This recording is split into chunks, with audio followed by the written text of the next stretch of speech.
সারি সারি সাজানো চুলা, চলছে রান্না। বিশাল জায়গা জুড়ে 2000 চুলা জ্বলছে একযোগে। দিন রাত 24 ঘন্টা দেশের বিভিন্ন স্থান থেকে আসা ভক্তের জন্য চলছে রান্না। রান্নার কাজে নিয়োজিত রয়েছে 30,000 স্বেচ্ছাসেবক। কেউ ভাত, কেউ ডাল, কেউ বা মাংস রান্না করছেন।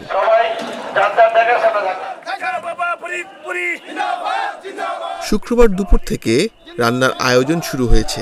এক নাগারে চলবে মঙ্গলবার পর্যন্ত। প্রতি ঘন্টায় 5 লাখ নারী পুরুষ ভক্তের খাবারের ব্যবস্থা করা হচ্ছে। খাবারের মধ্যে রয়েছে ভাত, আলু দিয়ে ডালের লাবড়া, গরু, খাসি, মুরগি ও দুম্বার মাংস। মুসলমান ভক্ত ছাড়াও অন্য ধর্মের মানুষের জন্য রয়েছে আলাদা রান্নার আয়োজন। একটা ডেক্সিতে মিনিমাম 10,000 লোক খাবে একটা ডেক্সি ডাউনে। 30টা ডেক সবসময় পাক হচ্ছে, মানে 1 ঘন্টায় 1 চড়া পাক হয়। সবই আপনার এই খেজমত, শেষময় খেজমত না, আমাদের পূর্বপুরুষ করে আসছে, আমরাও করতেছি। আমি 30 বছর যাবত আছি এখানে। 30 বছর যাবত এখানে আছি। আমার বাবার সাথে আসছি, আরও আগে থেকে আমার জন্ম থেকে জাকের আমরা, জন্ম থেকে জাকের। এখন বাবার সাথে আমরা আসা, তারপরে পাকশালা 30 বছর হুজুর কাবলাদানের দেখছি। হুজুর কাবলাদান দেখে তারপর আমরা এখানে আকর্ষিত হয়ে আমরা এখানে পাকশালা খেদমত করতেছি। মানুষের জন্য কিভাবে খেদমত করে, একটা মানুষকে কিভাবে মানে খেদমতের মধ্যে ভালোবাসা দিয়ে কি অর্জন করে, সেটার প্রমাণ হচ্ছে আমরা দীর্ঘদিন থেকে এই পাকশালায় কাজ করি।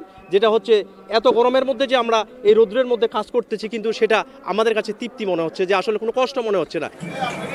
রান্নার পর সারিবদ্ধভাবে রাখা হচ্ছে খাবার। সেখান থেকে নিয়ে যাওয়া হচ্ছে নির্দিষ্ট জায়গায়। সেখানে সারিবদ্ধভাবে ভক্তরা মাটির প্লেটে নিচ্ছেন তাদের খাবার। খাওয়া শেষে মাটির প্লেট ধুয়ে রাখছেন নির্দিষ্ট জায়গায়। এত ভক্তের সমাগম হলেও নেই কোনো বিশৃঙ্খলা। দিবানিশি এখানে খেদমত চলতেছে, কোথাও কোনো বিশৃঙ্খলা হয় না। অত্যন্ত মহব্বতের সাথে এখানকার জাকির ভাইয়েরা খেদমত করেন। আর খাজা বাবা ফরিদপুরি বলছিলেন যে এখানে যত লোকই আসুক না কেন, তারা আসার আগেই আল্লাহ তাদের বান্দাদের জন্য খাবার এখানে মজুদ করে দেন। উরস উপলক্ষে কয়েক কিলোমিটার এলাকাব্যাপী তাঁবু স্থাপন করা হয়েছে।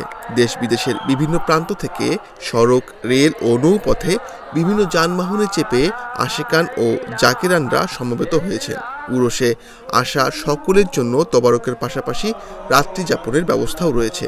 নিরাপত্তার জন্য নেওয়া হয়েছে বাড়তি ব্যবস্থা। প্রতিদিন ফরজ আমলের পাশাপাশি পবিত্র কোরআন তেলাওয়াত, জিকির আজগার, মোকারাবা, ওয়াজ নাসিয়াত ও সুন্নত ইবাদতের পাশাপাশি নফল ইবাদত চলছে। লক্ষ লক্ষ মসজিদের বিশ্ব জাগরণ উপস্থিত হয়েছে। এদেরকে নিয়ন্ত্রণ করার জন্য আমাদের একটা বাহিনী আছে, কর্মী বাহিনী আছে, প্রায় 25,000 কর্মী বাহিনী। সার্বক্ষণিক এদের খাওয়ার ব্যাপারে, এদের থাকার ব্যাপারে, বিভিন্ন ব্যাপারে আমরা কাজ করে যাচ্ছি। এবং আমাদের এইখানকে আইন শৃঙ্খলা রক্ষার জন্য সরকারের থেকে বিশেষ করে জেলা প্রশাসন, পুলিশ প্রশাসন, গোয়েন্দা সংস্থারা তারা তাদের অবস্থান থেকে স্ব অবস্থান থেকে কাজ করছে। এবং আমাদের নিরাপত্তা দেওয়ার জন্য তাদের প্রতি আমরা কৃতজ্ঞতা প্রকাশ করছি বর্মশী কর্তৃপক্ষ থেকে। শনিবার ফজরের নামাজের মধ্য দিয়ে শুরু হওয়া উরস মঙ্গলবার বিশ্বের শান্তি কামনা করে আখিরি মোনাজাতের মধ্য দিয়ে শেষ হবে। Ashiq Hossain, independent digital.